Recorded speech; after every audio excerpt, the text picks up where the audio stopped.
चतुर बीरबल में आज की कहानी है बीरबल की खिचड़ी।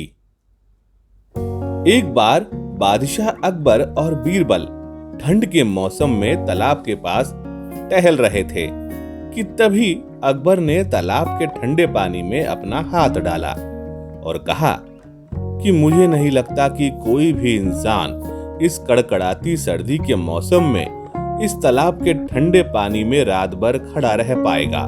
फिर अकबर ने सोचा कि क्यों ना यह चुनौती दी जाए और फिर बादशाह ने एक दिन यह ऐलान किया कि अगर कोई व्यक्ति पूरी रात भर तालाब के ठंडे पानी के अंदर छाती तक डूबकर खड़ा रह पाएगा तो उसे 1000 मोहरों का इनाम दिया जाएगा।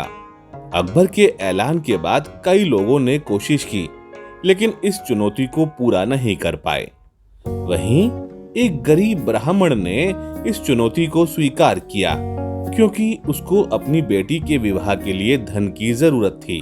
इसलिए जैसे तैसे करके उसने कांपते ठिठुरते ठंडे पानी में रात निकाल ली।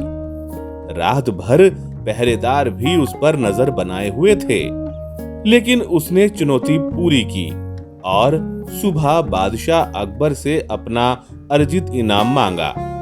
अकबर ने हैरान होकर पूछा कि तुम इतनी सर्द रात में पानी के अंदर कैसे खड़े रह पाए। ब्राह्मण ने कहा कि मैं दूर से आपके किले के झरोकों पर जल रहे दिए का चिंतन करके खड़ा रहा और यह सोचता रहा कि वह दिया मेरे पास ही है। इस तरह दिए की लौ ने मुझे ठंड से बचा लिया और रात बीत गई। इस पर वहां अकबर के दरबारियों में से एक दरबारी अकबर के कान में फुसफुसा कर बोला, जहांपना इस ब्राह्मण को इनाम ना दीजिए, दिए की लौ के कारण इसे रात भर गर्मी मिलती रही। अकबर ने यह सुनकर तुरंत इनाम देने से मना कर दिया और कहा कि दिए की गर्मी से तुम पानी में रात भर खड़े रह सके, इसलिए तुम इनाम के हकदार नहीं। बेचारा ब्राह्मण उदास मन से रोता हुआ चला गया।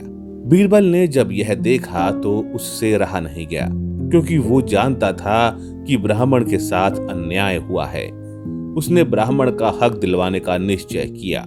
अगले दिन अकबर ने दरबार में देखा कि बीरबल मौजूद नहीं है तो सबसे बीरबल के बारे में पूछा और जब बीरबल तक संदेश पहुंचा तो बीरबल ने भी कहलवा दिया कि जब तक उनकी खिचड़ी नहीं पकेगी वो नहीं आएंगे।